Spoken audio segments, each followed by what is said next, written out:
Boa noite a todos, sejam muito bem-vindos. Nós estamos aqui numa live simultânea em YouTube e Instagram. Hoje nós vamos falar sobre um tema muito especial, um tema que afeta todos nós, que é o nosso medo. A gente tem medo, a gente não gosta de ter não, mas a gente tem. E infelizmente, não sei se é infelizmente não, mas a gente tem medo, infelizmente pelo medo que nos paralisa. Esse sim é infelizmente. Nós temos medos de muitas coisas, mas hoje nós vamos falar especificamente sobre o medo de estar no mundo digital, que é uma das coisas que assombra muitas pessoas que tentam e muitas vezes não conseguem. Eu conheço e já ouvi falar, conheço pessoalmente e tem uma série de pessoas que, embora tenham feito vários cursos, vários métodos, inclusive alguns cursos caros com profissionais que são competentes, inclusive. Essas pessoas têm todo o ferramental e não conseguem dar o passo, não conseguem estar no digital. Então é sobre isso que nós vamos falar hoje. Bem-vindo a todos, bem-vindo a todos que estão aqui. Luciano, bem-vindo. Que acontece?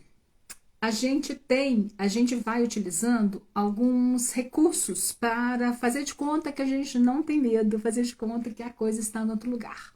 Mas antes disso, para quem não me conhece, eu sou Carla Nascimento, eu sou psicóloga há muito tempo, há mais de 20 anos, não pode contar não, porque vai contando que idade que a gente tem. Nenhum problema com isso. Eu sou psicóloga há mais de 20 anos, sou mestre em psicologia social, tenho algumas especializações, uma delas é em neurociência aplicada ao desenvolvimento pessoal. Uma coisa que eu fui observando ao longo do meu percurso é que muitos de nós temos receios, medos, temores, que eles se apresentam de várias formas. Uma dessas formas é o nosso medo do digital. Então, bem-vinda, Zilda, que bom ter você aqui.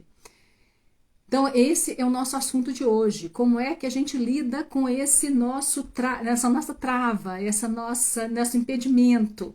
E aí, o interessante é que, então, assim, a gente vai passar um tanto pela história do medo, como é que esse medo se caracteriza na nossa evolução, na nossa vida, etc. Porém, uma forma que a gente percebe muito claramente são as maneiras que os subterfúgios que a gente utiliza para dizer para nós mesmos que nós não estamos com medo, nós estamos com outra coisa.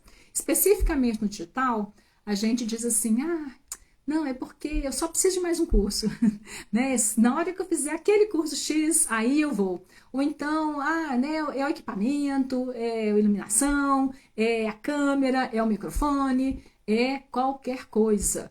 Por quê? Porque a gente vai localizando do lado de fora aquele medo que a gente tem, porque a gente tem muita dificuldade de contar para nós mesmos que a gente tem medo, né? Então vamos falar um pouquinho sobre isso hoje. E aí tem coisas muito interessantes sobre medo, que a gente fala assim, medo, fica parecendo que é uma coisa banal, simples e idiota. Não, pequena, não é. É uma coisa muito grande. A gente carrega medo desde que a gente é gente, desde bebê. E alguns medos são básicos, são primitivos, são fundamentais e que a gente carrega ao longo de toda a nossa vida.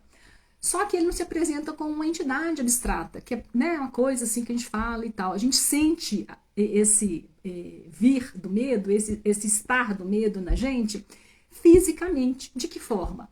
Quando observa, seu coração acelera, a fala dá aquela friozinho na barriga, dá aquele suor, aquela ansiedade exagerada. Em algumas pessoas dá um certo ataque de pânico. Então a gente vive o medo fisicamente. E aí vai uma pergunta para vocês, né? Qual que foi a última situação que você evitou o medo? Porque a gente evita o medo. A gente sente aquilo e a gente dá um jeito de pular fora. Se a gente se esquiva desse medo, a gente deixa de fazer, a gente procrastina, a gente faz de várias formas para não viver esse medo. Qual foi a última vez que você percebeu que você estava com medo e você tentou fugir? Quem quiser, conta aí pra gente, tá? O que que acontece? Medo, ele é eu falei, né? A gente tem medo desde que a gente é bebê. Só que não é só desde que a gente é bebê, é desde que a gente é gente, desde que a humanidade existe. Por quê? Porque lá nos primórdios, a gente tinha um ambiente muito hostil, em que existiam predadores, existiam ameaças de fato à nossa sobrevivência. Então a gente foi desenvolvendo esse mecanismo de defesa, né? Porque o medo é um mecanismo de defesa. O que é um mecanismo de defesa?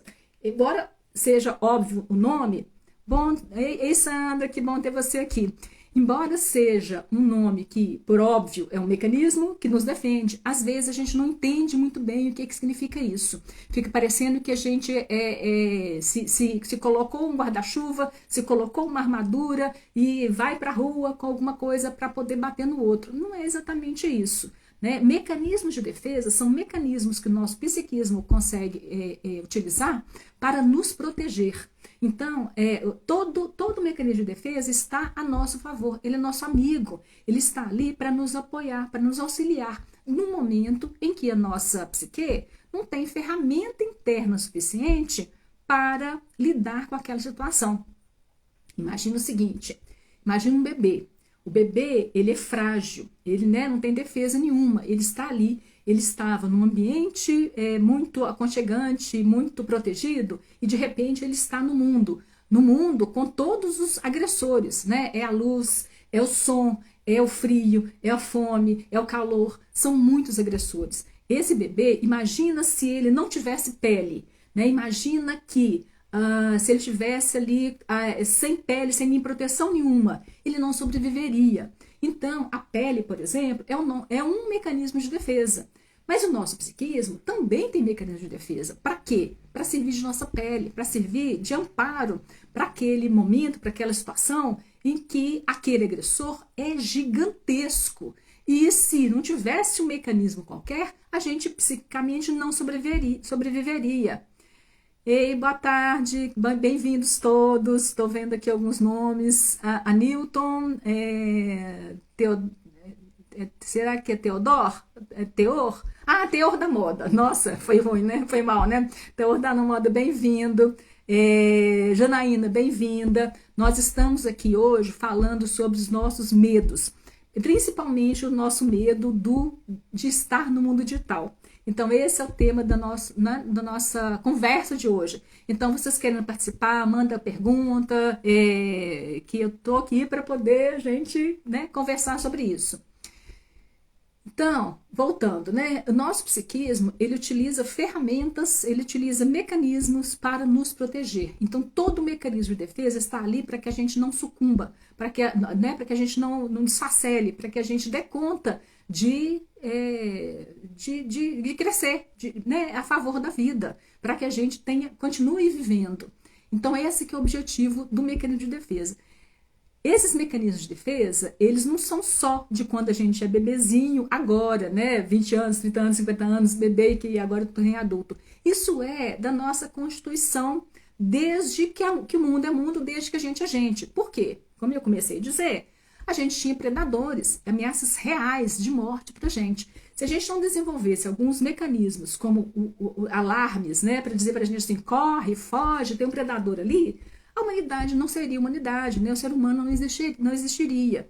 Então, esses mecanismos de defesa, do medo, eles são nossos protetores. Protetores numa era, num momento em que era muito necessário rapidamente inundar o nosso organismo com adrenalina, com noradrenalina, com várias substâncias que preparavam o nosso corpo para fugir ou para lutar, ou então nos congelava. Né? E tudo isso está lá há gerações, há eras. Por quê? Porque ao longo da nossa vida, várias coisas, não era o mais predador, não era mais o leão e tal, mas várias coisas nos ameaçavam de alguma forma a nossa sobrevivência. A gente chega na era moderna ainda com todo esse ferramental de medo aí no nosso cérebro. Só que hoje a gente está assim, ó, sentado na frente de uma tela de um computador, né, falando para as pessoas. Mas isso ainda desperta na gente várias coisas que despertava quando tinha um leão correndo atrás. E isso é o medo. E aí, só que a gente não percebe tão claramente isso. Por quê? Por quê? O que é que tem de ameaçador? O que é que ameaça a minha vida eu estar na frente de um computador, falando para as pessoas? Nada. Efetivamente, concretamente, nada. Porém, existe, né, como eu disse, né, o nosso psiquismo, ele funciona para nos preservar. Para ele, aquilo é uma ameaça à vida. A vida de quê? A nossa vida psicológica, a nossa vida psíquica. Por quê? Imagina, lá nos primórdios era assim, estou num grupo, caçadores, coletores e por aí vai, e aí esse grupo me protege. Se o grupo me rejeitar, o que acontece? Eu vou morrer. Né? Se o grupo não estiver ali para me proteger, aquilo é uma ameaça de morte. A gente chega agora na era moderna com o mesmo arsenal de ferramentas, pensando assim, nossa, se o grupo me rejeitar, tô lascada, vou morrer, né? Se não me curtirem não sei quantas vezes, se não tiver não sei quantos seguidores, se alguém falar alguma coisa ruim de mim, então eu vou morrer. E esse é o pedaço que a gente chega no digital com todo o ferramental, todos os mecanismos, todos os cursos que podia ter, congelado ainda para poder dar esse passo. Por quê? Porque a gente está travado no nosso antepassado. E isso é o que a gente precisa de destravar. E aí, o que acontece? Voltando só um pouquinho, né? Porque senão eu me perco aqui. Não apenas da nossa ancestralidade, não apenas numa herança de herança humana, a gente também tem uma herança, uma história pessoal de alguns mecanismos que a gente pode ter usado para se esquivar daquilo, né? Então, assim, a esquiva é o quê? Tem alguma coisa que me ameaça aqui, então eu não vou por esse caminho, vou por esse, porque aqui é perigoso. Então, imagina, se a criança está numa família em que dar sua opinião é desvalorizado, é criticado, é impedido, essa criança talvez desenvolva uma defesa de vou ficar quietinho, não vou falar nada. Imagina o adolescente que chega, né, ou a criança que chega na idade escolar e começa a sofrer bullying. Nossa, se alguém me vir, eu tô lascado, porque vão fazer bullying comigo. Então, quem sabe eu desapareço aqui. Só que essa criança e esse adolescente cresce. Aí chega na hora de fazer uma apresentação na empresa, ou na hora de pedir um emprego, ou na hora de pedir uma promoção, qualquer coisa. Esse sujeito, ele está lá com todos os mecanismos de defesa, dizendo para ele assim, nossa, olha, é perigoso, toma cuidado, esse caminho pode ser um caminho de morte. E aí, racionalmente, a pessoa sabe que se ele for rejeitado numa entrevista de emprego, ele não vai morrer, né? Assim, ele vai ter dificuldade, né? O dinheiro vai acabar, e por aí vai, mas assim, não é uma ameaça de morte, efetivamente. Só que o psiquismo dessa pessoa está vivendo aquilo como uma ameaça de morte. Muito importante, medo, ele não é uma entidade, né, abstrata, ele se manifesta no corpo. Então, a gente tem sintomas, a barriga embrulha, o estômago embrulha, a barriga dá um frio, o coração acelera, a gente sua frio, tem uma crise de ansiedade. Tudo isso é sintoma físico do medo. Então, o que eu preciso fazer? Eu preciso estar atenta a esses sinais. Por quê? Porque esses sinais me contam, o medo está chegando. E aí eu tenho mecanismos de lidar com isso, né? Que a gente vai chegar lá daqui a pouquinho. Porque não basta saber isso, né? Porque isso todo mundo sabe, né? Fala, nossa, que o medo é isso, né? O corpo está te inundando com substâncias para que você corra, fuja, lute, congele. Todo mundo sabe disso. Esse não é o pedaço importante. O pedaço importante é como é que a gente vai fazer para fazer diferente. Como é que a gente vai lidar com isso. Porque a gente chega na idade agora, né, de adulto, querendo fazer coisas, por exemplo, no digital, e as pessoas falam assim, se você tiver com medo, vai com medo mesmo. E aí tem um problema grave nisso, que eu vou chegar nele daqui um minutinho. Né, que é uma frase que é muito, muito, muito comum no meio digital. Né? Tá com medo? Vai com medo mesmo. E aí tem algumas implicações nessa frase que são complicadas, a gente precisa de entender. Medos primitivos. A gente tem medo, quando eu estou falando primitivo, eu estou falando tanto da ancestralidade, da herança humana, quanto do nosso primitivo de bebê, né? A gente tem alguns, por exemplo, medo da morte, o medo do desconhecido e da mudança, que é medo da morte igual, perda de controle, que é medo da morte igual, abandono ou rejeição, que é medo da morte igual. O que mais? Dor física, que também é uma ameaça de morte. Então, tá vendo que tem vários medos que a gente dá nomes diferentes, mas que eles estão falando da mesma coisa?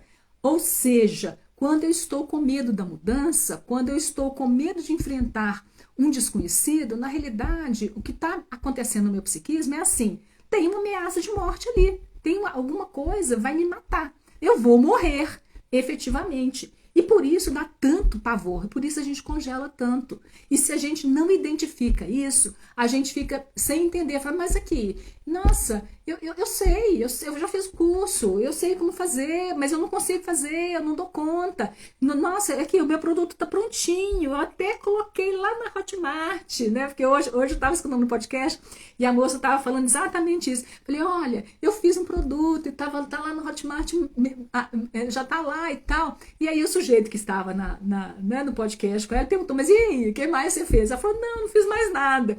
Então, assim, a pessoa até consegue dar alguns passos, mas aí ela congela. Por quê? Porque tem uma história aí que precisa ser olhada, que precisa ser entendida, que precisa lidar, né? E aí a gente tem algumas expressões no português, não sei se no inglês, não sei se no espanhol, mas possivelmente também, Terlino, bem-vindo. Não sei se é ele ou se é ela, mas eu acho que é ele, bem-vindo. A gente tem algumas frases, algumas coisas em português que dificultam a gente estabelecer uma boa relação com o medo. Que tipo de frase? Precisa vencer o medo. Precisa lutar contra o medo. Essas expressões, elas têm a melhor da boa intenção. Só que é complicado, porque a gente começa a olhar para o medo como se ele fosse um inimigo, que eu tenho que ir lá e batalhar, que eu tenho que ir lá e vencer, que eu tenho que ir lá e é uma luta, e é uma guerra. E a coisa também não funciona assim. Bem-vinda, Maria de Jesus. Que bom ter você aqui.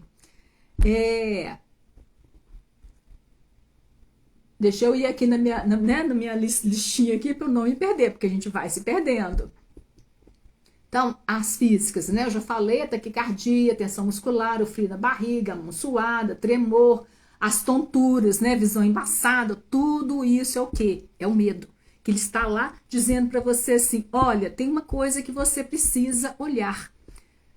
Outra coisa muito importante, né? Como eu disse, o medo, ele é nosso protetor, entre aspas, aí, ele é um mecanismo de defesa que está ali a serviço da vida, a serviço de nos proteger, de nos dar segurança. Porém, perdi o que eu ia falar. De vez em quando acontece. De vez em quando acontece. Porém, deixa eu ir, que daqui a pouco vem, né? Daqui a pouco volta. Não lembrei não. Vamos lá. Emocionais.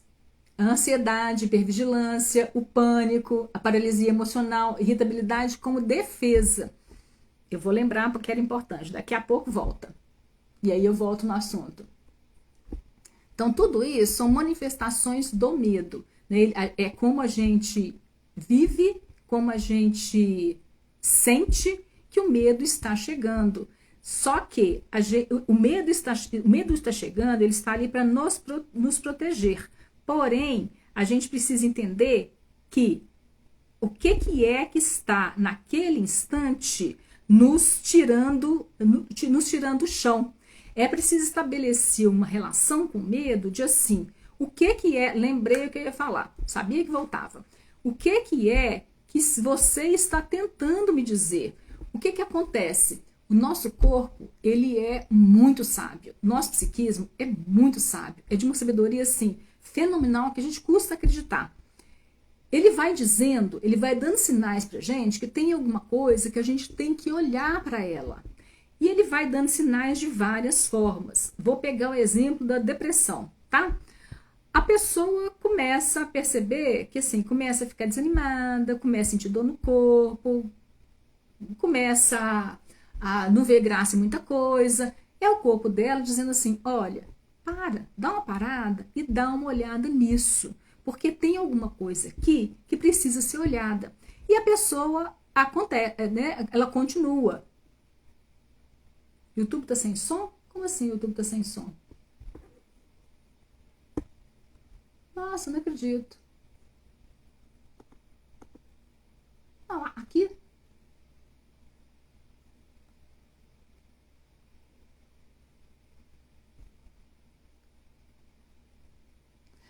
Não sei o que, que é não, porque aqui pra mim parece com som, e agora, né, assim, se ficar, ficou, e aí depois a gente vê como é que a gente faz. A gente pega esse som daqui, põe lá, e aí vê o que é que faz. O que que acontece? A gente... Bem-vindo, Bertoldo. Perdi de novo. Eu perco. De vez em quando me perde. O corpo vai dando sinais pra gente que tem alguma coisa ali que a gente precisa de olhar para ela. Só que a gente, sabe, deixa pra lá, não liga, não olha, fala agora não é hora, faz de conta que não viu, faz de conta que não aconteceu. Quanto mais a gente deixa de olhar, mais o corpo vai intensificando os sinais. É como se se ele sussurrasse: olha, dá uma olhada, vê aqui. A gente não liga, ele fala mais alto: olha, dá uma olhada, vê isso aqui. A gente não liga, ele vai falando cada vez mais alto. Então, o medo acontece a mesma coisa, né? Se eu não lido, se eu não sei o que fazer, se eu não consigo lidar com aquilo agora, daquele, né, e esquivo, o medo vai tomando proporções cada vez maiores. Por que é muito comum as pessoas que têm uma ansiedade mais intensificada, essa ansiedade ir aumentando cada vez mais até chegar numa crise de pânico? Porque é exatamente isso, o corpo vai aumentando o volume para dizer para a gente assim: olhe para isso, porque isso aqui é importante. Então, a gente precisa de começar a desenvolver uma capacidade de autoescuta para a gente saber o que é que a gente precisa de olhar. Então, o medo, quando você está numa situação que o coração começa a acelerar, uma coisa importante é você olhar para essa situação e entender o que é que está acontecendo aqui. Isso é fundamental, mas eu vou voltar a isso, tá? Então a gente tem algumas manifestações comportamentais também, não é só física, né? É comportamento de ação. Por exemplo, tô com medo, eu começo a não sair de casa, começo a evitar elevador. Depois começa, umas bem sutis, né? Começa a procrastinar, esquecer compromisso. Nossa, esqueci aquele compromisso, era tão importante, eu esqueci. Será que foi um esquecimento mesmo? Né? Porque assim, a gente sabe que tudo que é importante a gente lembra, né? Recusar convite, evitar apresentações. Aí, algumas pessoas começam a desenvolver alguns rituais de evitação, alguns rituais de verificação. Por quê? Porque também na cabeça da gente, a gente quer e a gente não quer. A gente faz e a gente não faz. Pessoas que já têm uma tendência, e se der tempo eu vou falar o que eu estou chamando de tendência, tá? Já tem uma via facilitada, é isso que eu estou chamando de tendência, uma via facilitada para determinada coisa. Por exemplo, uma pessoa que já tem uma via facilitada para um toque é o transtorno obsessivo compulsivo. O que é o transtorno obsessivo compulsivo? Ele se dá de várias formas. Uma forma muito comum, muito senso comum que as pessoas, né, sabem, é aquela história de verificar a torneira, verificar a porta várias vezes, apagar, ver se, né, se sai de casa, aí fala assim: nossa, será que eu tranquei? E volta para conferir, mas não volta uma vez, volta 10, volta 15, volta 20. Isso é o transtorno obsessivo compulsivo. Obsessivo porque tem ideias que passam na cabeça da pessoa o tempo inteiro dizendo assim: nossa, se você não fizer isso, vai acontecer aquilo. Se você não fizer desse jeito, se você pisar na linha... Alguém já assistiu Melhor é Impossível? É um filme super antigo, tal, mas é ótimo para poder falar disso. Se você pisar na linha, a sua avó vai morrer. Se você fizer não sei o quê, alguma coisa vai acontecer. Isso são pensamentos que eles são pensamentos intrusivos, que a pessoa não consegue evitar, não consegue sair dela. Isso é o obsessivo. O compulsivo é o quê? Eu repito a mesma ação várias e várias vezes. Essa repetição, né, esse ritual de verificações compulsivas, isso também está. Tem outras questões, tá? Não é o momento de a gente falar especificamente de toque. Tem outras questões, mas uma delas é de eu evitar o medo. Né? Eu tenho uma coisa que eu quero, mas eu não quero. Se eu fizer e desfizer, eu estou evitando. E aí origina o toque. Origina não é boa palavra, não, tá? Se manifesta, etc. Pensamentos catastróficos. O pensamento nunca é assim. Nossa, eu tô com medo, então é só, né, assim, não vai passar, não tá tudo certo. Não, o pensamento é assim, meu Deus, e se eu tiver infarto na apresentação? Nossa, ou eu consigo ser 10 ou eu consigo ser zero. Não tem meio termo, não tem assim, sabe, média, não tem cinza, é preto ou branco. São pensamentos que estão o tempo inteiro dizendo para o sujeito assim, algo catastrófico vai acontecer. Isso é muito comum quando a gente tem, né, isso se manifesta em várias intensidades, né? Algumas pessoas um pouco mais grave, outras um pouco menos grave, mas com várias intensidades. Ruminação, né? Como se o sujeito tivesse assim, num disco furado. Lembra, pessoal, quem é do tempo do vinil? O vinil ficava rodando. A mesma coisa é esse pensamento que está ruminando, né? Tá o disco furado.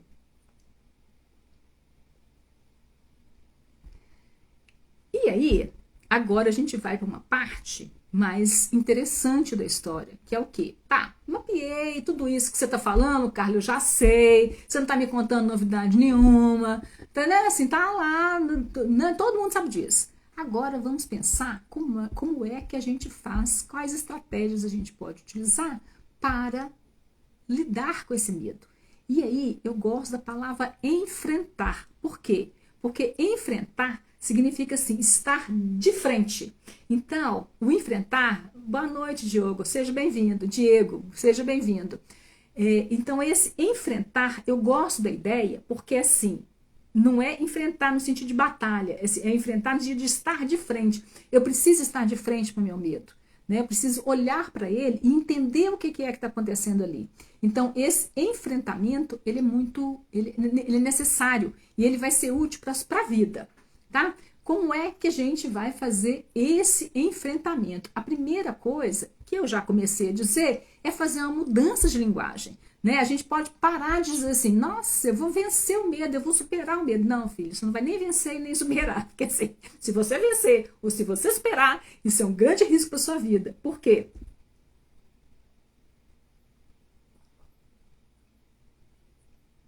Porque se você não tiver medo, primeiro, você se arrisca em umas coisas que te coloca realmente em perigo de morte. A segunda coisa é que se você não tiver medo, você também não tem a capacidade de se preparar para, que é a vertente bacaninha do medo, né? Então, essa história de, nossa, vença o medo, supere o medo. Se você começar a escutar isso, a partir de agora você vai falar assim, nossa, não sabe de nada, coitado. Não é bem assim a história.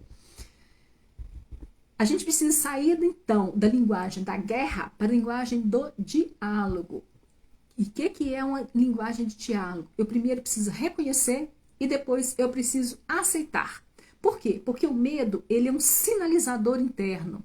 Ele estava lá, né, desde a nossa Constituição, desde o nosso nascimento, para proteger a gente das situações de perigo. E a gente chega na idade adulta com esse medo, nos dizendo assim, aqui é perigoso. Só que esse aqui é perigoso, às vezes toma uma proporção que não deveria. Por exemplo, é o exemplo que eu dei de estar de frente para o seu computador preparando uma apresentação, de frente para o seu computador fazendo um criativo, né, qualquer coisa, falando numa live, dando uma aula, fazendo uma apresentação. Nada disso é perigoso de risco de morte. Porém, ele sinaliza que ali já teve um perigo, que você agora vai precisar de olhar para ele se você quiser modificar essa situação. Se você continuar ignorando, esquivando, só vai aumentar cada vez mais, né? Então, se a gente começa a olhar para o medo como um aliado, ao invés de um competidor, ao invés de alguém que eu tenho que vencer, que matar, que superar, né? Superar dá muita ideia de corrida, né? A gente tá em corrida de 100 metros, eu vou superar meu adversário. Então, eu vou vencer esse adversário. Né? Medo não é isso. De novo, o medo está ali como um guardião. Só que ele pode passar de guardião para conselheiro. Como é que a gente faz esse salto? Primeira coisa é olhando para ele e reconhecendo que ele está ali. Segunda coisa é entendendo o que é que ele está te dizendo. Então, por exemplo, né, vamos pegar o exemplo digital de novo. O sujeito que assim já tem capacidade, já tem competência, mas não consegue fazer. A primeira coisa que tem que se perguntar é assim: eu quero de fato? Porque às vezes não quer, né? Eu conheço, né? Já convivo com muita gente que diz eu quero X, mas na realidade ele nem sabe que ele não quer aquele X. Vou pegar o exemplo de emprego. Tem muita gente que diz assim: nossa, eu quero tanto emprego, só que toda vez que arruma um emprego, ele fica doente, ele fica doente mesmo, né? Não é assim, fiz de conta que fiquei doente porque segunda-feira está chovendo, não estou a fim de trabalhar. É efetivamente ficar doente. Ele se sabota, ele não cumpre prazo, ele não faz uma série de coisas que, né, de certa forma, organiza a realidade externa dele para que ele perca aquilo que ele nem queria ter, que era o emprego, por exemplo.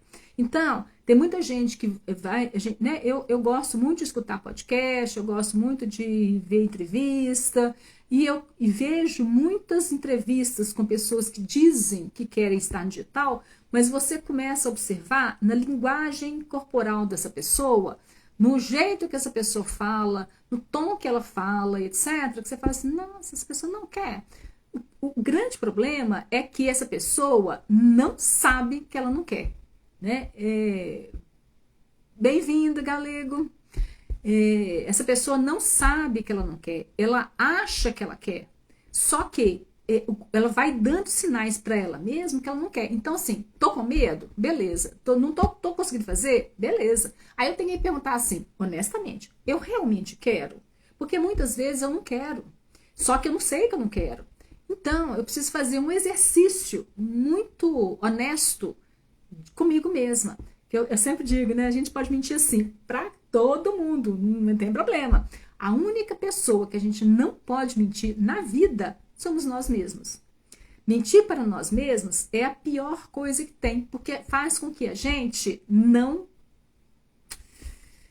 tenha uma boa vida. Por quê? Porque, por exemplo, pessoas que não querem trabalhar e que precisam se adoecer para justificar que ela não está deixando de trabalhar simplesmente porque ela não quer. É porque ela está doente. Essa pessoa, efetivamente, ela se adoece. Não é assim, estou fingindo que. Se estivesse fingindo que, estava tudo certo, estava ótimo. O problema é que não é assim que funciona. Essa pessoa vai efetivamente adoecer. Então, eu preciso ter um trabalho muito grande de honestidade comigo mesma para dizer: quero ou não quero? Tá, quero, mas estou com medo. Isso é outro pedaço, né? Tá, mas estou com medo de quê? E aí a pessoa vai, né, se investigando, sabe, exercício socrático, sabe, assim, se colocando perguntas para entendendo onde que a coisa passa, por onde que a coisa está, porque assim, né, eu sou capaz de apostar que todo esse medo está exatamente no mesmo lugar.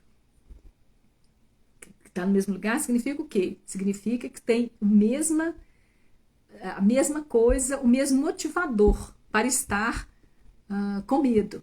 Porém, a pessoa vai dar várias justificativas e vai descascando a cebola, porque às vezes para a gente chegar no cerne da coisa, a gente tem que ir por várias camadas. A gente vai, né, descascando essas, igual descascar a cebola mesmo, né? Você tira uma pele, depois você tira a segunda, depois você tira a terceira. Isso não é o outro que faz com a gente, isso é a gente que faz com a gente mesma. O que acontece? Tá, vou lá, tenho que fazer. Boa noite, Leandro. Que bom ter você aqui. vou lá, tenho que fazer uma apresentação. Eu quero fazer essa apresentação. Só que assim, eu tô quase passando mal de tanta ansiedade. O que que eu vou precisar de fazer? Eu preciso de alguma coisa assim rápida para eu poder voltar para o prumo e conseguir fazer. Eu sempre sugiro o controle de respiração. Pode parecer banal, muita gente acha que é banal mesmo. Só que justamente por parecer banal e as pessoas acharem que é banal, que não fazem. E aí não sabe que o trem dá certo. Então, assim, ó, toda vez que você estiver numa situação de uma ansiedade mais, né, uma ansiedade maior um pouquinho, faz o controle de respiração. Como é que você faz isso? Você vai fazendo qualquer coisa, pode ser na conversa com o chefe, pode ser fazendo um trabalho qualquer, pode ser sozinho no banheiro, pode ser em qualquer lugar, tendo gente perto ou não tendo gente perto. O legal disso é que dá para você fazer em qualquer lugar, seja qual for a situação. Boa noite, Miriam, que bom que você está aqui. Obrigada pela presença, viu? É a respiração que eu chamo de 4-4-8. Você inspira em 4 segundos, prende por 4 segundos, expira em 8 segundos. Inspira em 4, segura em 4, expira em 8. O que isso faz? Isso faz porque quando você consegue não fazer hiperventilação, que é o quê? Respirar rápido demais. Hiperventilação, se você quiser provocar em você mesmo uma crise de ansiedade, comece a respirar bem rápido. Rapidinho você vai ter uma crise de ansiedade. Então, na ansiedade mais grave, assim, maior e tal, a gente respira muito depressa. Então, quando você consegue normalizar essa respiração, o que acontece é que você dá um sinal para o seu nervo vago, para ele dar um outro sinal para abaixar o seu batimento cardíaco, para regular a sua pressão arterial, ou seja, ele aciona o seu parasimpático, que é o seu mecanismo de tranquilidade, de calma, de relaxamento. Então, esse exercício serve para isso. Eu ativo o nervo vago para poder acionar o meu parasimpático para eu me acalmar mais rapidinho. Faz isso.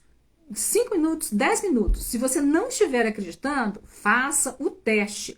Pega, né, na hora que você tiver com mais ansiedade, põe o seu dedinho líquido, pega o seu celular, põe lá o cronômetro, pega o seu dedinho, precisa ser esse, tá? Esse aqui não vale não, porque a sensibilidade dele é baixa. Tem que ser esse. Pega o seu dedinho, põe aqui, ó, no seu pulso, aqui, e conta.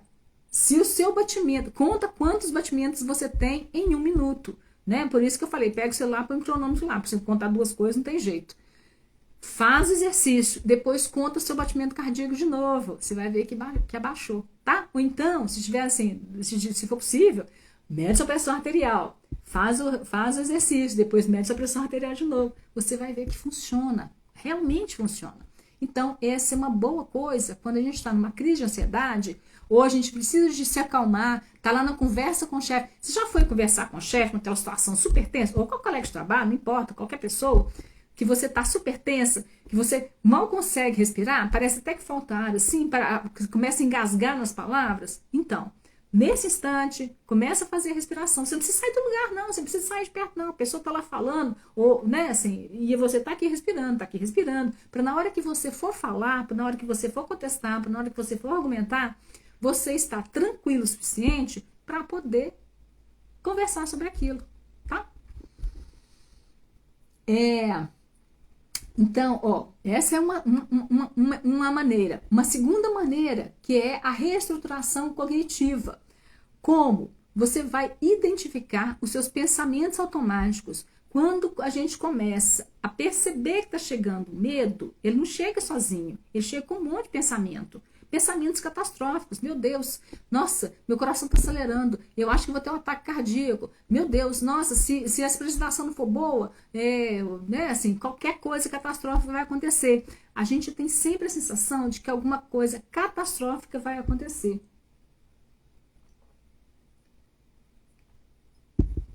Localizar, identificar esses pensamentos catastróficos é fundamental. Por quê? Porque você precisa de colocar na realidade. Você precisa de voltar para a realidade e se perguntar assim, tá, Né, assim, nossa, meu coração está acelerado, eu vou ter um ataque cardíaco. Seu coração já, aí você se pergunta, seu coração já ficou acelerado outras vezes? Nossa, já. E você teve ataque cardíaco? Não, não tive. Então, possivelmente não vai ter agora. Olha, você já pisou na linha, né? Tô aqui dando um exemplo ridículo e absurdo, né? Porque eu tava falando lá do toque. Você já pisou na linha outras vezes? Já. E aqui, a sua avó morreu? Não, nunca morreu. Então, possivelmente, se você pisar na linha de novo, a sua avó não vai morrer. Nossa, tá todo mundo me olhando. Tá mesmo? Você olhou? Você olhou assim, pra realmente ver se a pessoa tá te olhando? Possivelmente não tem ninguém te olhando, né? Aquelas pessoas que entram no ambiente e pensam assim, meu Deus, tá todo mundo me olhando. E a pessoa não se dá o trabalho de conferir na realidade. A gente precisa conferir na realidade se aquele pensamento automático, se aquele pensamento catastrófico procede ou não procede, né? Assim, que evidência que eu tenho que se eu pisar na linha, a avó vai morrer? Não tem evidência nenhuma. Né? Que evidência que eu tenho que se a conversa com o chefe não for boa, eu vou ter um ataque cardíaco? Não vai, não tem evidência nenhuma. Outra coisa é que você talvez precise ser gentil com você mesmo, né? Assim, que é natural, em algumas situações, é natural sentir um certo nervosismo. E é natural mesmo. Nossa, eu tô indo ali conversar com o chefe de aumento. Né? É uma situação tensa. Nossa, eu estou sendo avaliada, né? Aquelas avaliações 360 nas empresas, eu estou sendo avaliado. Isso gera uma tensão, né? Nossa, sei lá, meu parente sofreu um acidente, isso gera uma certa tensão. Então, assim, né, em muitas situações é natural sentir um certo nervosismo. Eu vou fazer uma live, estou um pouquinho nervosa. Natural de sentir isso, né? Assim, eu vou fazer uma apresentação, fazer uma palestra. É natural sentir um certo nervosismo. E isso pode servir para a gente de mecanismo para a gente aperfeiçoar o que a gente está fazendo. Ao invés de nos congelar, eu posso. Essa é a parte, né, de utilizar o medo adequadamente. Se eu saio da história de que o medo é o meu.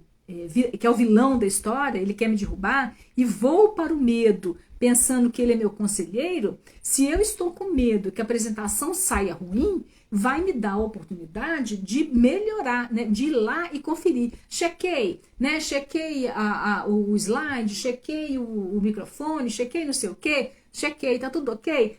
Repassei, treinei na frente do espelho. Então a gente isso pode nos auxiliar a nos prepararmos melhor. O que a gente não deve é congelar na história. Nossa, eu tô com medo, então não vou fazer palestra. Nossa, tô com medo, não vou nem sair de casa. Nossa, tô com medo, então, né? Então, sabe, todas essas situações, a gente precisa de utilizar o lado bom da coisa, né? O lado bom da coisa é o quê? É o medo conselheiro. É o medo que te fala assim, olha, será que tem alguma coisa que você pode verificar de novo para dar tudo certo?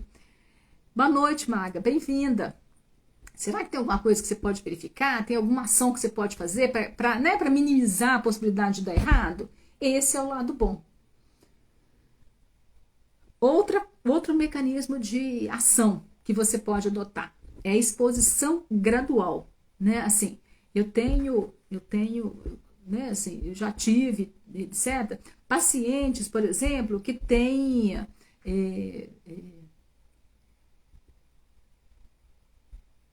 medo de se expor, por exemplo. Vamos pegar o exemplo da palestra. O exemplo da palestra é bom. A pessoa tem medo, precisa de fazer uma palestra para 100 pessoas, mas ela está morrendo de medo. Então, mas ela tem um tempinho aí para frente. O que ela pode fazer? Ela vai construir algum texto, construir alguma coisa, vai apresentar para a pessoa mais próxima dela, que ela mais confia. Tá, fez isso. Agora eu vou, passei, consegui, sobrevivi, nada catastrófico aconteceu. Agora eu vou apresentar para alguém um pouquinho mais distante, o primo, o vizinho, qualquer pessoa. Sobrevivi. Agora eu vou apresentar para o meu grupo de trabalho, os meus amigos. Vou reunir esses 4 amigos, 5 amigos, eu vou apresentar para eles. Tá, nossa, sobrevivi. E aí vai fazendo aproximações sucessivas daquele alvo. Né? Eu estou dando aqui o exemplo da palestra, mas pode ser para qualquer coisa. Eu tenho medo de sair na rua. Então, o que eu vou fazer? Eu vou até o portão e volto. Né? Então, assim, eu vou até o portão várias vezes. Aí, daí a pouco, eu vou até o passeio, né? O meio-fio. Aí eu me habituei. Aí daí a pouco eu vou atravessar a rua, me habituei. Aí depois eu vou assim, no mercadinho que fica na esquina, me habituei. E assim eu vou fazendo aproximações sucessivas para que aquele medo saia do nível 10 para o nível 4, para o nível 3, para o nível 2, para o nível 1, né? Que a gente vai habituando com a coisa.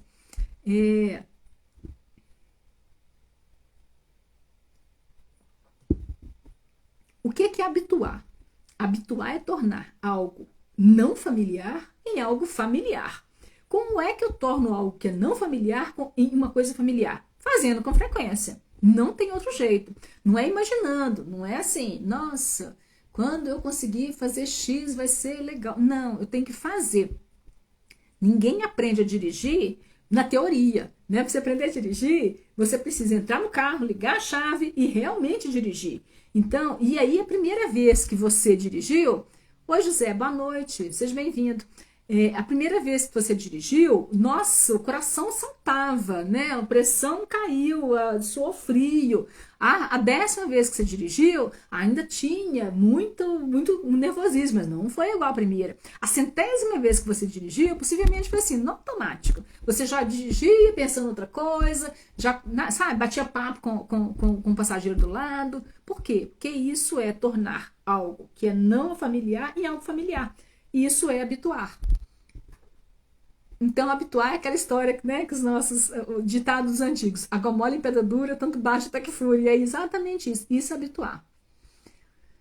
Outra coisa de enfrentamento. A gente está na questão do enfrentamento do medo, né? Voltando, o que é enfrentamento? Enfrentamento é o quê? Estar de frente. Né? Estar de frente para ele e olhar para ele. Então, uma outra coisa que eu posso utilizar é o quê? É o apoio social. Quando eu falo sobre aquilo que eu estou sentindo, a coisa fica menor um pouco. Né? O Freud descobriu isso, 1800 e alguma coisa, lá nas primeiras histéricas que ele atendeu, ele percebeu que, à medida que elas falavam das suas histórias, elas iam esvaziando os sintomas que elas tinham. Então, essa coisa de falar sobre o assunto não é balela. Né? E tanto é que ele desenvolveu um método para fazer atendimento das pessoas. A psicanálise nasce assim, né? Eu tenho que escutar esse sujeito, mas não é um escutar passivo, né? Tem um escutar com técnica, tem uma série de coisas aí por trás. Mas falar sobre o assunto vai te ajudar a diminuir o medo, né? Porque tudo que a gente fala, tudo que a gente esconde, ele cresce. Tudo que a gente imagina, na ficção imaginária, vai crescendo, vai tomando uma proporção gigantesca. Quando a gente vai para a realidade, a coisa não é tão grande assim. Né? Isso vai ao encontro de uma coisa que eu sempre digo: tudo que a gente não sabe é muito difícil. E tudo que a gente sabe é muito fácil. A diferença entre uma coisa e outra é assim: nossa, eu não sabia, agora eu sei. Mas a coisa é a mesma. Né? Eu gosto muito de dar o exemplo de quando a gente está aprendendo o alfabeto, quando a gente está aprendendo a escrever. Quando a gente estava aprendendo a escrever, passar, né, contornar aquele tracejadinho, passar exatamente em cima do tracejado, a letrinha A, por exemplo, era muito difícil. A gente mal conseguia passar certinho o tracejado. Hoje a gente faz letra A e a gente nem lembra que aquilo foi difícil.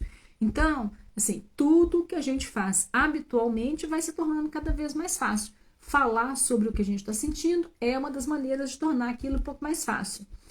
Só que não é falar para qualquer pessoa, né? Porque assim, a gente precisa de apoio, né? Não é crítica. Então a gente tem que escolher a pessoa que a gente vai falar para ela não ficar julgando também e piorar a história. Né? Existem muitos grupos de apoio, tanto presenciais quanto online, que ajudam bastante. Outra maneira de enfrentamento é autocompaixão. Por mais óbvio que a palavra seja, né? Assim, o que é autocompaixão? Eu passar a mão no meu ombro e dizer assim: não, esquece aqui, nossa, tá tudo certo. Não é isso. É assim, nos tratar com a mesma gentileza que a gente trataria um amigo próximo com problema. Né? A gente não fala assim: aqui, para de mimimi, né? Vai fazer a vida. Só que a gente fala isso com a gente é cruel com a gente mesmo, a gente cobra muito da gente mesmo. Inclusive, uma perfeição que não existe essa perfeição que a gente acha que a gente tem, mas que não tem e que a gente se cobra de ter. Então, assim, desenvolver a autocompaixão, desenvolver essa gentileza com a gente mesmo é muito importante. Né, é uma humanidade com a gente mesmo. E aí, uma coisa que bem legal que a gente poderia, né, que vocês poderiam fazer de treinamento é escolher uma frase gentil para você repetir hoje para você. Que eu seja gentil comigo neste momento difícil. Né? E aí, assim, quando você estiver num momento difícil, lembrar, eu preciso ser gentil comigo. Como é que eu falaria com o meu amigo querido, a pessoa que eu mais amo? Como é que eu falaria com ela neste momento? E é assim que você vai falar com você. Não é passar pano, não. É você ter gentileza. E aí a gente chega na história dos dois tipos de coragem. Existem dois tipos de coragem. Lembra que eu falei lá no começo? Olha, tem uma frase muito perigosa, que é muito repetida no digital, que é, tá com medo? Vai com medo mesmo. Essa frase, ela, né, assim, ela tem muito boa vontade e ela tem, né, eu vou chegar no que ela poderia ser uma coisa boa, porque na realidade ela, né, tem muito que ela não é, que ela poderia ser uma coisa boa, mas o que acontece? Sabe kamikaze? Lembra? Segunda Guerra Mundial. Lembra dos japoneses que entravam no avião e era um avião bomba e eles jogavam o avião bomba nos navios para poder, né, ganhar guerra e por aí vai? Então, coragem kamikaze é isso. Eu vou enfrentar o meu medo e eu vou pular do 7º andar, porque afinal de contas alguém disse que é possível pular do 7º andar, então eu vou pular. Né? Eu não sei nadar não, mas eu vou vencer o meu medo, eu vou pular na piscina agora. Então, isso é coragem kamikaze. Coragem kamikaze é aquela que ela não te auxilia a estar bem com você mesmo. Pelo contrário, você se violenta. E aí faz com que a próxima vez que tiver que enfrentar uma situação, você vai estar com mais medo do que estava na primeira. Que é um forçamento de barra, né? Forçar para além do que a gente dá conta. Isso é coragem kamikaze. E o que ela custa? Dano no seu psiquismo, uma ansiedade aumentada, né? A sensação de quase morte. Por quê? Porque, nossa, muitos imagina, nossa, vou pular de 7º andar porque alguém disse que é possível, que não vai acontecer nada. Né? Então, eu estou aqui fazendo uma alegoria, fazendo uma hipérbole e tal, mas é mais ou menos isso, né? A coragem kamikaze. E existe uma coragem que ela é consciente, que eu chamo de coragem consciente. O que essa coragem consciente é? É uma maneira da gente olhar para nosso medo, conversar com ele, entender o que é que ele está nos demandando de quê? Olha, tem um pedaço aqui que vai ser importante você olhar. A hora que você olhar para esse pedaço, você vai ter um ganho significativo. Boa noite, José. Seja bem-vindo. Por exemplo, oi, Piauí, boa noite, seja bem-vindo. Por exemplo, o sujeito que tem medo de fazer um vídeo para o YouTube, por exemplo. A hora que ele vencer esse medo, o ganho que ele vai ter vai ser gigantesco. Então, o que é coragem consciente? Eu entender o que o medo, para onde que o medo está apontando e que naquele lugar eu teria um ganho. Um ganho e fazendo com medo mesmo? Não é fazendo com medo mesmo. É entendendo o que é que aquele medo está me dizendo de um mecanismo de defesa antigo e que agora esse mecanismo já não me serve mais. Imagina o seguinte exemplo. O sujeito quebra a perna. Ele precisa de muleta. Né? Enquanto ele está com gesso, ele vai precisar de muleta. Agora imagine se a perna dele já cicatrizou e ele continua andando com muleta. Ele vai beneficiar a perna? Não, ele começa a prejudicar a perna. Então os mecanismos de defesa da gente também, né, de certa forma, são assim. Se numa determinada época, eles precisavam desistir. Eles nos protegeram. Só que agora eles estão mais atrapalhando do que ajudando. Mais atrapalhando por como? Se eu mantiver o mesmo padrão que eu utilizei lá atrás, eu vou continuar, eu vou piorar a história cada vez mais. Então, né, o medo me aponta para, existe uma coisa que aconteceu em algum momento, não preciso nem saber o que que é? Não é ficar fiscalizando, cavando passado. Nossa, eu tenho que cavar minha infância para saber o que aconteceu. Nossa, se eu não souber o que aconteceu. Não, aqui, esquece. Raiz, né, assim, o que causou é pouco importante. O que você faz com isso é muito mais importante. Então, não é ficar cavando lá para trás. Nossa, por que esse medo surgiu? Meu Deus, o que aconteceu? Não. É saber, assim, em algum momento, o meu psiquismo não dava conta de lidar com a situação. Então, ele precisou arrumar mecanismos para me proteger, só que agora ele está arcaico, ele está, né, inútil nesse sentido, né, nesse lugar. Mas ele está me apontando para alguma coisa que eu preciso de olhar. Então, eu preciso de olhar. Porque enquanto você não olhar, vai resolver, né? E aí, só que é o seguinte, o que acontece? Para a gente conseguir ter essa coragem consciente, existe um mecanismo, um botãozinho para regular esse volume do medo. O que é esse botão? Esse botão chama autoestima. Quanto mais adequada a minha autoestima, mais eu consigo dialogar com o medo e entender o que eu preciso fazer, o que é que ele está me apontando, para que eu tenha uma vida mais gratificante, uma vida melhor. Quanto pior a minha autoestima, mais difícil é eu lidar com qualquer medo. Claro, né, que assim, falar de autoestima é um pedaço que gasta um outro momento. Não é esse momento agora. Porém, lembrar que se eu não estou conseguindo conversar com o meu medo, tem alguma coisa aí que está me apontando também que eu preciso olhar para minha autoestima.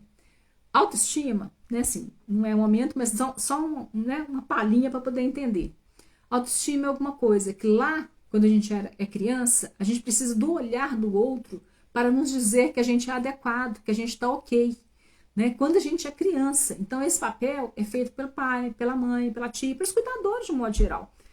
Significa que eles falharam com a gente? Não necessariamente, porque assim, a vida não é feita, a gente não acessa a realidade imediata. Né? Assim, toda a realidade ela é mediada pela nossa interpretação da realidade. Um exemplo.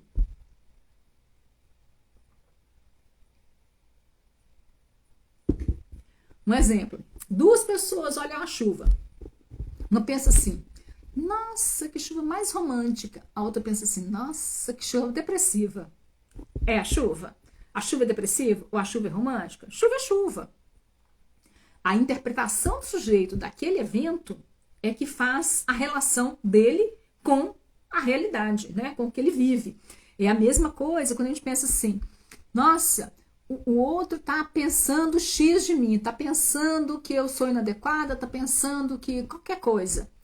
Eu não sei o que o outro está pensando, nunca vou saber o que o outro está pensando, mesmo que ele me disser, né? Porque se ele pode me dizer uma coisa, está pensando outra. Então, assim, eu jamais vou saber o que ele está pensando, mas eu sei o que eu penso que ele está pensando. Esse pensamento é meu, não é do outro. Só que eu vou agir conforme esse pensamento. E aí que a coisa complica. Porque assim, como é que essa crueldade que a gente tem com a gente mesmo faz com que eu haja de uma maneira que eu acho que seria interessante para o outro me avaliar bem, mas que eu nem sei se o outro qualquer coisa, e aí fica numa corrida atrás do rabo. Por quê? Porque eu não consigo atender a expectativa que está na minha cabeça, que talvez seja do outro. Então, assim, voltando para a autoestima, lá quando a gente era criança, nosso pai, nossa mãe, nosso cuidador, etc., nos deu uma significância de validade, de valor mesmo. Nossa, você é competente, etc. Mas a nossa interpretação. Em alguma instância, isso falha. Falha para a gente, falha para todo mundo, uns mais, outros menos. Falhou gravemente, né? Eu chamo isso de autoestima esburacada. Por quê? Porque é uma autoestima que chega na vida adulta aguardando que o outro diga pra gente que a gente tem valor. Só que não adianta. Né? O outro pode dizer muitas vezes pra gente que a gente tem valor. Não é pra comer de conversa, né? Valoração do outro é igual eu te amo, né? E como diz Fernando Pessoa, passado o primeiro impacto, eu te amo não quer dizer mais nada. E a mesma coisa com a autoestima. A valoração, a validação do outro pra gente funciona ali alguns segundos, minutos, né? Não dura mais do que horas. Por quê? Porque daí a pouco a gente já está de novo necessitando que o outro diga pra gente que a gente tem valor. Então, assim, impossível. Imagina o seguinte, né, assim, o primeiro eu te amo foi maravilhoso. Nossa, o coração bateu forte. Foi aquela emoção. Lá pelo milésimo, a pessoa fala assim, te amo. Você fala, aham. É porque não faz mais sentido. É a mesma coisa, né? Não tem mais valor pra gente, não tem mais significado. E aí, a gente, na idade adulta, a gente precisa desconstruir outros mecanismos para construir a nossa própria autoestima. Mas construção de autoestima vai ser um tema que eu vou falar em outra live. Por enquanto, fica só essa palhinha.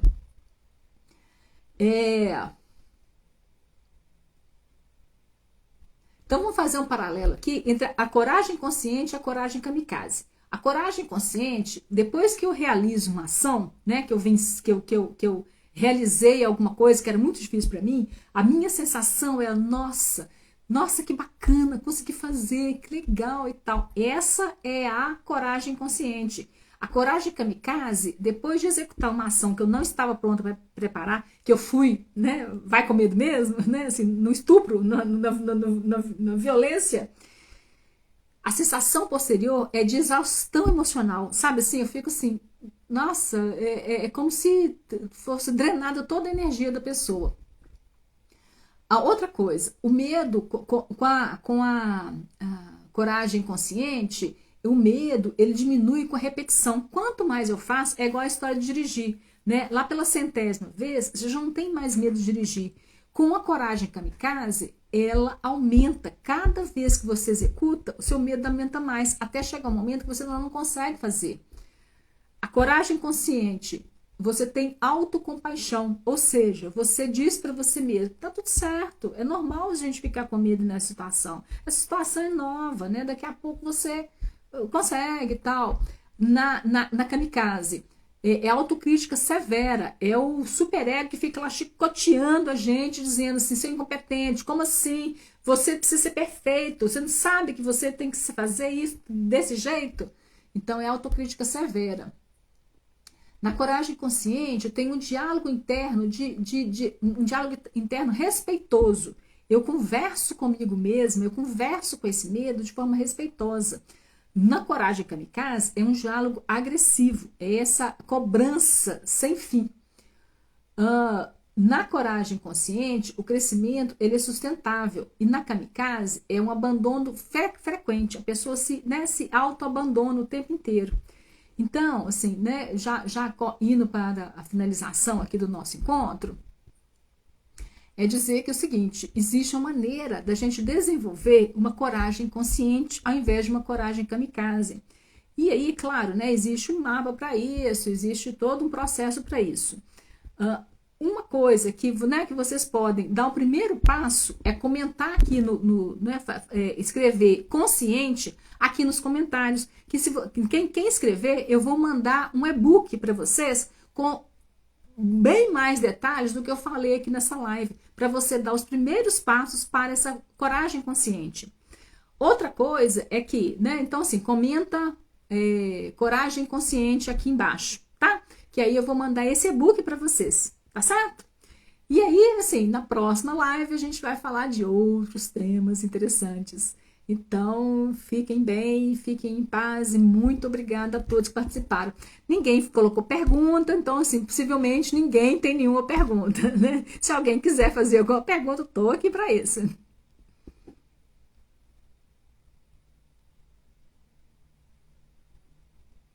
Legal, vou mandar para você, Sandra. Tá bom, pessoal. Então, assim, muito obrigada pela presença. Fiquem com Deus. Foi ótimo conversar com vocês. E aí a gente encontra na próxima live. Lembrando que toda quarta-feira tem live de perguntas e respostas às 16 horas, tá? Quarta às 16. Quarta às 4. Fica fácil de guardar assim, né? Tá bom? Obrigada pela presença. Boa noite.